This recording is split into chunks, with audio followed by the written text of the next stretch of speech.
Shalom Vracha mes amis, j'espère que vous allez bien, Bezrat Hashem.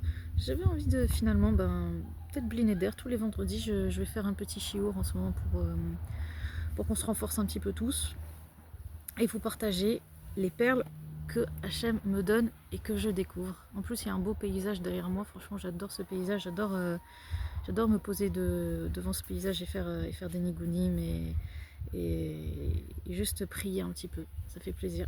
Moi aujourd'hui, ce que je voulais vous partager, c'est quelque chose de magnifique par rapport à l'Echadodi et à Azamra. En fait, il y a un très grand secret dans l'Echadodi par rapport à la Géoula et par rapport à Azamra qu'on est en train qu'on étudie et que je diffuse depuis très longtemps. Alors dans l'Echadodi, c'est marqué comme ça. J'avais déjà fait ce cours il y a quelques années, j'ai dû l'enlever. Là, je vais le refaire. Et je vais vous le transmettre, et cette fois-ci le cours sera peut-être un peu plus élaboré. C'est marqué comme ça: Mikdash melech melucha kumitze mitocha afecha rav lach shevet be'emek arbacha vehu yahmol alaychem la. Mikdash melech. Déjà, il y a un parallèle. Déjà dans le premier sens, on parle du Beth Amikdash. Mikdash melech, ok. Le Beth Amikdash, en fait, c'est effectivement du Melech HaMashiach. Et en melucha, donc c'est Yerushalayim. Kumi, tsei mitocha afecha. Déjà, vas-y, lève-toi. On demande au Beth Amikdash, vas-y, lève-toi, sors de tes cendres. René, comme un phénix. Comme un phénix, Bezat Hashem. Rav lach shevet be'emek habacha, parce que Yerushalayim est considérée comme en deuil, en fait. Donc elle pleure, il faut lire Echa. Comme on va dire, quelqu'un une femme une veuve qui a été frappée par la vie et qui pleure dans les cendres de l'endeuillement. Et Rav lach shevet be'emek habacha, parce que ça y est, voilà, ta Géoula est arrivée, tu as assez pleuré. Vehu yachmol, Hachem te consolera, alaychem la. Sur toi, il va t'apporter la consolation. Maintenant, il y a un autre sens, beaucoup plus profond. Mikdash, c'est aussi nous. Pourquoi? C'est marqué Vasuli Mikdash. Quand un juif, il accomplit justement les halachot, il accomplit les halachot, mais aussi, il vaut le bien qui est en lui. Il dévoile aussi la partie divine, la partie d'Hachem qui est en lui. Alors, il prend conscience qu'il est un Mikdash pour Hachem. Et il dévoile justement la partie divine qui est en lui. Il est un Mikdash pour Hachem. Mikdash Meler. Tu es le Mikdash pour le Meler, le vrai Meler, c'est-à-dire pour Hachem. Quand tu vois justement les Nekodot Tovot qui sont en toi, Mikdash Meler, tu amènes aussi le Meler HaMashiach. C'est marqué aussi justement dans la première halakha de l'écoute halachot et dans Torah Resh Pebet. Il n'y a rien d'extraordinaire dans ce que je dis. Comme on sait que le Beth Amikdash il a été construit que par les Nekodot Tovot et il ne sera reconstruit que par la Avat Chinam qui est entre autres voir les Nekodot Tovot, les Dayek, les Nekodot Tovot des gens, le contraire du Lashon Hara qui est les Dayek, les Nekodot Raot. Alors c'est comme ça qu'on amènera justement le Mashiach. Le Tanya il dit que le cœur de l'homme c'est comme une ville pour laquelle deux êtres sont en guerre, le Nefesh Eloki et le Nefesh Behemi. Ir Melucha. Mikdash Melech Ir Melucha. Quand justement tu vois le bien qui est en toi, tu fais résider justement Hachem en toi, tu fais résider le Nefesh Eloki qui est en toi. Et donc tu deviens en fait la ville d'Hachem. Ton cœur c'est la ville d'Hachem. Kumi Tsei Mitocha Afecha. C'est marqué aussi Vena Afochu dans la Megillat Esther. Efer, on parle effectivement de poussière, mais on parle aussi d'inversion. Quand en fait on vient de ce monde, on est complètement dans un état inversé. Et la souffrance d'une personne, c'est qu'elle est dans l'état inversé par rapport à l'état où il est censé être. Quand tu es vraiment dans ton état inversé, c'est-à-dire par exemple tu es censé, au fond de toi tu sais que tu es censé réussir et amener énormément aux gens et tu vis dans une situation de nullité. Par exemple. Ça s'appelle être dans un état inversé. Et on est tous venus dans ce monde dans un état inversé. On est tous un Ben Melech ou un Ben Shifra Shil Tralfou, c'est-à-dire le fils du roi ou le fils de la servante qui a été inversé. Notre rôle, effectivement, c'est de reprendre notre place, nous les Bnei Melachim, de reprendre notre place. Comme ça, les gens qui nous ont peut-être un petit peu volé notre place, les gens qui ne méritent pas le kavod qu'on leur donne, les gens qui ne méritent pas l'argent qu'ils ont reçu, les gens qui ne méritent pas, en fait, tout simplement la réussite qu'ils ont parce qu'ils font du mal autour d'eux. Ce sont des bnei shifra, des fils d'esclaves.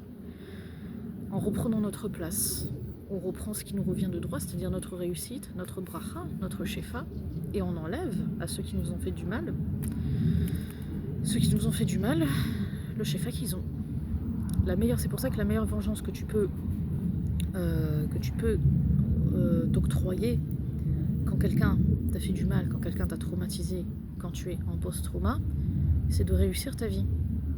C'est de te relever toi-même, de réussir ta vie et de reprendre ta place. Et en cela, tu grandiras beaucoup plus que la personne qui t'a fait du mal et qui t'a traumatisé. Et la punition de la personne qui t'a traumatisé, ce sera de voir qu'en fin de compte, tu es sorti beaucoup plus fort de cette histoire, que tu as repris ta place, et en reprenant ta place, tu vas lui reprendre le shefa qu'elle t'a volé. Tout simplement. Et ça, c'est quelque chose que je me dis à moi-même. Parce que, vous en faites pas, que je ne suis pas parfaite, et que moi aussi, j'ai mes questions. Et donc, c'est-à-dire lève-toi et sors de ton inversion. Quand on arrive à Shabbat, justement, on arrive dans un état de Géoula. Mais pour ressentir aussi le Shabbat dans notre vie et pour sortir de notre état d'inversion, ça passe par le Hazamra de nous-mêmes, de notre vie, de notre entourage, mais avant tout de nous. Avant tout de nous. Quand ça ne va pas dans notre vie, quand on est dans un état d'inversion, il faut absolument, coûte que coûte, valoriser tout ce qui marche chez nous, dans notre personne, ne pas s'arrêter jusqu'à temps qu'on soit Bessimcha. L'indice véritable qu'on a réussi notre travail, c'est qu'on est vraiment Bessimcha, parce qu'on a réussi à libérer la Simcha véritablement qui était emprisonnée en nous. Quand on est dans un état de tristesse, c'est qu'on est complètement déconnecté de soi. Comme laisse comprendre Rabbi Nachman. Et pour sortir de notre inversion, ça passe par Azamra. Ravlach shevet be'emek habacha. Ça y est, t'as assez pleuré, ça suffit maintenant. Combien on passe dans notre vie et combien on pleure, que ce soit le Ham Israël, combien on est en train de souffrir terriblement à cause de nos ennemis, tout simplement, à cause de nos ennemis qui sont derrière. Les ennemis qui sont derrière moi, d'ailleurs, ils sont pas très loin, vous savez, ils sont à 10 minutes de comment dirais-je, de voiture, ils sont là. J'habite en face d'eux. J'habite en face d'eux. Et grâce à Dieu, tous les jours, il y a un miracle, il se passe rien. Voilà. Tous les jours, il y a un miracle, il ne se passe absolument rien. Et je vais vous dire une chose, peut-être pour les gens qui sont antisémites et qui me regardent, il ne se passe rien ni de notre côté ni du leur. Pourquoi ? Parce que vous croyez que franchement on a que ça à foutre d'aller vouloir taper du palestinien ? Vous n'avez pas vu la montagne derrière, comment tous les villages ils sont espacés les uns les autres, les routes sont longues, on peut pas y aller, vous savez qu'on a autre chose à faire que de penser aux Palestiniens, on a des factures à payer, on travaille, les distances sont longues, on a des enfants. Moi franchement en tant que mère de famille et Marie en tant que père de famille, il n'a pas que ça à faire de penser à nos amis qui sont derrière nous. Et eux c'est pareil. Eux aussi ils ont leur vie, ils ont leur banque, ils ont leur ils ont leur litige entre voisins. Peut-être qu'ils pensent un petit peu plus à nous que nous à eux, mais en fin de compte ils n'ont pas que ça à foutre. Je vous le dis clairement, ils n'ont pas que ça à foutre d'être de venir nous rendre visite. Bon, il y en a un peu plus que d'autres, c'est vrai, mais en gros, faut pas ni d'un côté ni de l'autre, faut relativiser à un moment donné. Mais c'est vrai qu'ils pensent peut-être un tout petit peu plus à nous que nous qu'à eux. On referme la parenthèse. Tu as assez pleuré dans ta vie. Tu as assez pleuré. Et pour te sortir de cette situation où tu pleures et où tu t'arrêtes pas de pleurer, il faut impérativement insister sur Azamra.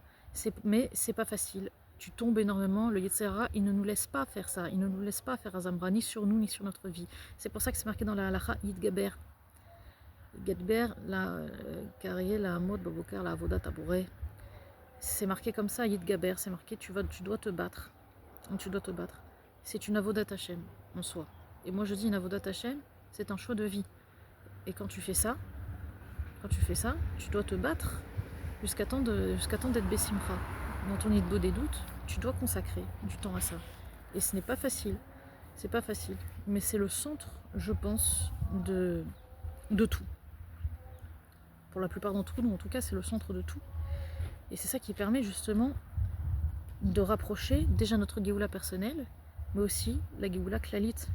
Parce que le Beth Amikdash, il a été construit que grâce au Nekudot Tovot des Bnei Israël, à lire et à relire Hot Dalet, le Hot Dalet de la première halakha du Likutei Halachot. Ça suffit, tu as assez pleuré. Combien tu vas pleurer dans ta vie? Combien tu vas pleurer? Tu peux mettre un terme. Le bonheur ne dépend que de soi. Tu peux mettre un terme à tes souffrances, par Azamra, justement. Par Azamra sur ta personne.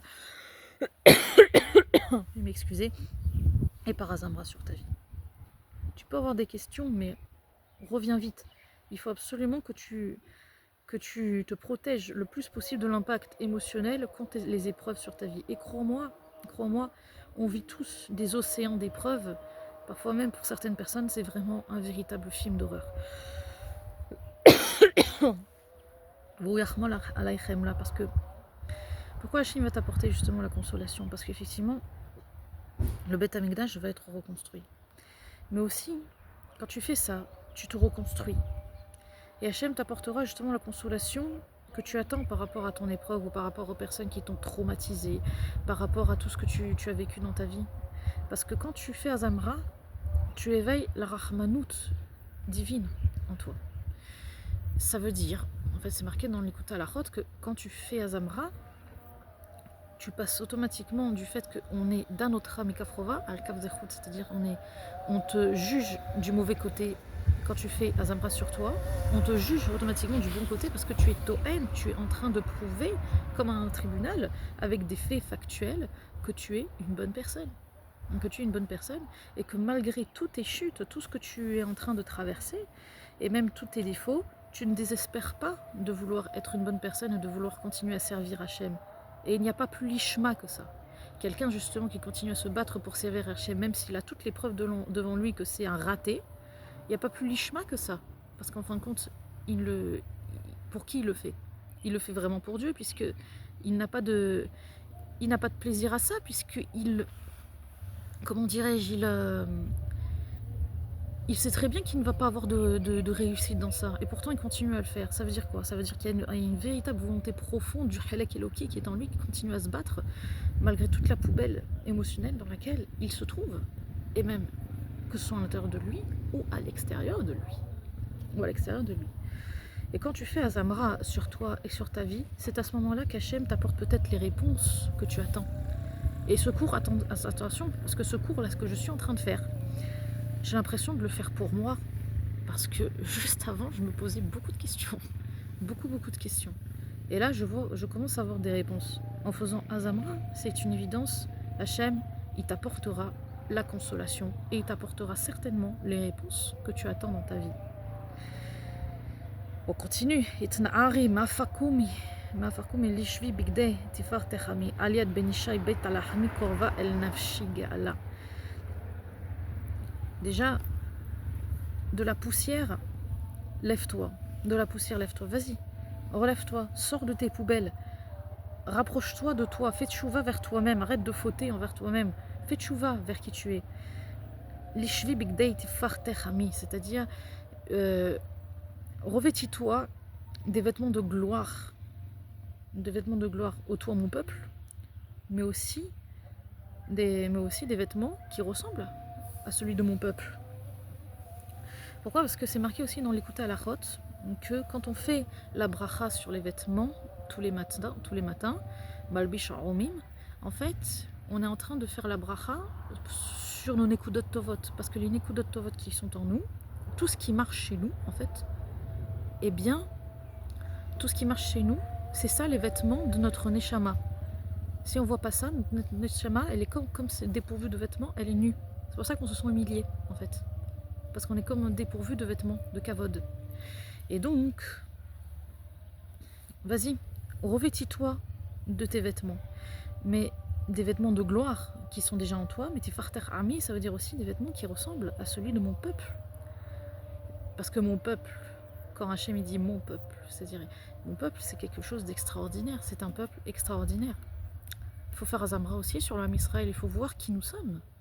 combien on se bat, combien on continue à rester joyeux pour Hachem, combien on prie, combien on étudie, combien on fait du bien tous les uns envers les autres, combien on est en train de continuer à croire en Dieu.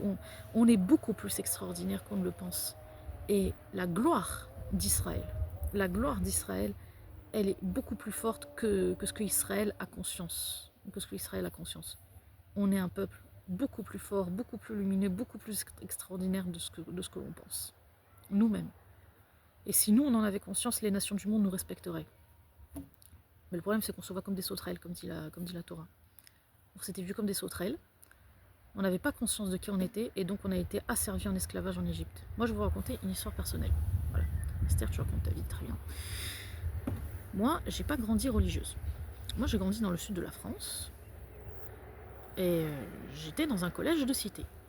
Donc avec une population à majorité arabo-musulmane et étrangère. Ça m'a pas dérangé. Ce qui aurait pu être dérangeant, ça aurait été l'antisémitisme. C'est vrai que j'ai vécu de l'antisémitisme. J'ai aussi beaucoup de bons moments. Hein. Attention, j'ai aussi beaucoup de bons moments. Et je ne regrette absolument pas mon parcours. Maintenant, on me pose la question, est-ce que tu as subi de l'antisémitisme? J'ai dit à un moment donné non. Pourquoi? Parce que je n'ai jamais eu honte une seule fois d'être juive. Et pire que ça, j'étais tellement fière d'être juive, je le disais avec tellement de force que j'étais fière d'être juive, en regardant dans les yeux mes camarades qui avaient certainement un problème avec Israël parce qu'ils ont été élevés comme ça et issus d'une population arabo-musulmane, eh bien, ils m'ont respecté en fait, ils m'ont respecté. Pire que ça, la plupart sont devenus des amis à moi. Des amis à moi que j'ai perdu contact avec eux, mais c'était devenu pas des amis, mais on va dire on se respectait, voilà, on se respectait bien, quoi. On se respectait parce que j'avais tellement un kavod du fait que j'étais juive, même si je n'étais pas pratiquante, que j'inspirais le kavod. Et si nous, à Israël, on avait conscience, on faisait Azamra sur nous-mêmes, on avait conscience de qui nous étions vraiment, les nations du monde nous respecteraient, ça c'est sûr et certain. Pourquoi les gens ne nous respectent pas, même au niveau pratique dans notre vie? C'est parce qu'on n'a pas conscience de qui nous sommes. On n'a pas conscience de qui nous sommes chacun d'entre nous. On n'a pas conscience. Et nous sommes toutes, chacun d'entre nous, des personnes extraordinaires, des bonnes personnes. Et nous sommes un peuple extraordinaire. Et il faut qu'on s'en rende compte. Korval Nafshi Geala. Non, ça c'est après. Ça c'est après. Aliad Ben Ishai Bet Alachmi, justement, Korval Nafshi Geala, parce que c'est comme ça que le Mashiach, justement, il va venir par le biais du Mashiach. Mon âme va trouver, on va rapprocher mon âme justement de la Géoula, donc on va rapprocher de ma libération intérieure. Bon, ça c'est, allez, je sais que pas tout le monde qui m'écoute est Breslev. Après, si je m'adresse que à des Breslev, c'est sûr que je ferai un clin d'œil en disant, bon là, que ça parle de Rabbi Nachman, qu'on va Aliad Ben Ishai Bet Alachmi, ou alors que Rabbi Nachman, effectivement, bon, c'est Moshe Mashiach, Bet Alachmi, bon, c'est David Ameller, parce qu'il est né à Beit Lechem, et que effectivement Rabbi Nachman a dévoilé une Torah qui apporte la véritable paix dans l'âme. Après, c'est vrai que pas tout le monde est Breslev, et je peux pas divulguer ce message à tout le monde s'il passe pas. Je veux dire, celui qui est Breslev, qui prenne ce message-là. Celui qui n'est pas Breslev, évidemment, qui pense que effectivement le Mashiach t'apportera la paix, la paix dans ton âme, parce qu'il va te dévoiler une Torah qui va t'apporter la paix dans ton âme. Mais en attendant, c'est marqué Yidgaber, la mode Kariel, la mode Vaokar, la Vodat Aboré, dans la première halakha de l'Ikouté Halachot et dans la première halakha du Shulchan Aruch. Donc vas-y, lève le soleil avant l'heure. Sois heureux avant que ta Géoula n'arrive. Vas-y, sois heureux de qui tu es avant même d'être quelqu'un de glorieux, de connu, qui a quelqu'un du kavod, de l'argent. Vas-y, après, vis déjà ta Géoula avant qu'elle n'arrive. Et justement, même en faisant Azamra, on rapproche le Mashiach, on rapproche le Beth Amikdash, et on apporte déjà la paix à notre âme. Effectivement. Itoreri. Alors, effectivement, quand il y a une yann justement de se lever avant l'aube, en fait. De préférence à Chatzot. Pas tout le monde est capable, alors le Shulchan Aruch dit avant l'aube. avant l'aube, tu te lèves. C'est mieux, tu profites du petit matin, tu prends des forces, tu étudies, tu bois un petit café, c'est mieux, c'est mieux. Si tu y arrives et que tu as un mode de vie comme ça, Khatsot, Khatsot. D'après Rabbi Nachman, c'est 6 heures pile après Tzetek Kochavim. Donc, le Likutei Halachot, il explique comme ça, hein, que quand, en fait, on n'arrive pas à faire teshuva, ou une personne n'arrive pas à leitmoded avec son problème interne qu'il a dans la vie, qui n'arrive pas non plus à faire teshuva, ou qui n'arrive pas à sortir d'une dépression, ou qui n'arrive pas à sortir d'un problème, alors Azamra, c'est un inyan de hitorerut en fait. Quand tu fais Azamra sur toi-même, ça va te permettre de leitorer, c'est-à-dire de te réveiller ta neshama à la teshuva. Parce que tu as réveillé la Rahmanout d'en haut, ça s'apparente à Iltaruta d'Ilela, en fait le réveil d'en haut, mais tu fais aussi en même temps Iltaruta d'Iltata, c'est-à-dire tu fais en même temps le réveil d'en bas. C'est quelque chose qui se fait deux choses en même temps, et c'est incroyable, il y a quoi Azamra qui est capable de faire ça. Donc leitorer la neshama, quand tu te sens un peu loin, tu te sens pas bien, Azamra, mais il faut les gaber, il faut les dayak, il faut dire, même quitte à exagérer. Et pas que les bonnes actions, mais aussi ce qui marche chez moi. Ce qui marche, ce qui est opérationnel chez moi, et ce qui est opérationnel ensuite dans ma vie, ce qui est opérationnel ensuite dans mon entourage, dans Eretz Israël, dans énormément de choses. Et après, et je l'ai vécu, je l'ai déjà vécu, tu te sens dans une rivière de bracha et une rivière de bien-être intérieur. Une rivière de bien-être intérieur. Mais après, des fois on tombe, il faut se relever, et il faut recommencer ce travail, jusqu'à temps que ça devienne un mode de vie. Ça s'appelle pas la méthode Coué par contre, hein, que personne me sorte cette bêtise, ça s'appelle pas la méthode Coué, ça s'appelle pas la pensée positive, ça s'appelle une avodat Hashem qui est prescrite, et qui est même peut-être pour certains ordonnée, on va dire, pour les hodotes, à ce que nous sommes, à qui nous sommes et à ce que nous avons. C'est de là, en fait, que vient aussi la chita du Rav Arush, Began Toda. C'est de là que ça vient, en fait. C'est de là que ça vient, je pense. Et Itoreri, qui va horaire, parce que de toute façon, vient ton matin. Donc réveille-toi pour accueillir aussi la Géoula qui est sur le point d'arriver, parce que de toute façon, ta Géoula, elle arrive. Et plus tu es dans le moment le plus noir de ta vie, c'est-à-dire dans le khatsot de ta vie, plus ça veut dire que ça y est, le matin, il arrive. Donc réveille-toi. Réveille-toi pour accueillir le matin. Parce que le matin est en train d'arriver, là. Vas-y, il faut que tu te lèves, là. Il faut accueillir le soleil. Kumi Ori. Lève-toi, ma lumière. Pour la Koum, pour réveiller notre lumière, Azamra, Léodot, valoriser ce qui marche. Ori, Shir Daberi. Qui a dit ça? C'est Chana, dans cette fille-là, en fait. Elle avait eu un moment de faiblesse. Allez, vas-y, allez, ressaisis-toi, reprends-toi. Que mon chant se réveille dans ce qu'on étudie, que je diffuse depuis très longtemps. La parole, la tfila, le nigun de la neshama ne passe que par Azamra de soi-même. Mais il faut tellement les dayak pour ensuite ressentir une tellement grande simra qu'ensuite ton nigun il se réveille. Il ne faut pas juste faire une liste, il faut les dayak, appuyer et voir quelle valeur ça a. Quelle valeur ça a. C'est un exercice. Contactez-moi avec plaisir, on le fait ensemble, il n'y a pas de souci. Hein. Je vous le fais gratuit, il n'y a pas de souci. Même on peut faire Chavruta sur ça, il n'y a pas de souci. Kavod Hashem alayh negla, parce que le Kavod d'Hashem, il va se réveiller, il va se dévoiler en toi. Déjà parce que ta Géoula, ton matin, il arrive. Mais aussi en faisant Azamra sur soi et sur sa vie, le Kavod d'Hashem, le Hachem qui est en toi va enfin se dévoiler. Tu vas être une personne de plus en plus forte, de plus en plus lumineuse pour le monde. La Rahmanout sur toi va venir. Et aussi, le Kavod d'Hachem, par toi, il va se dévoiler. Parce qu'on a tous un chélek en Hachem, on a tous un chélek dans notre Torah. Et par toi, par le fait que tu fais Azamra, par toi, le Kavod d'Hachem va se dévoiler. Et voilà, donc c'est ça que je voulais vous partager à travers ces 3 paragraphes de l'Echadodi. Une merveille, vraiment une merveille. Je ne sais pas ce que ça vaut, j'avais juste envie de vous partager ça. J'espère que ça va vous renforcer dans cette période difficile qu'on est en train de traverser. Et j'espère que ça va nourrir d'autres personnes qui ne sont pas forcément en Israël.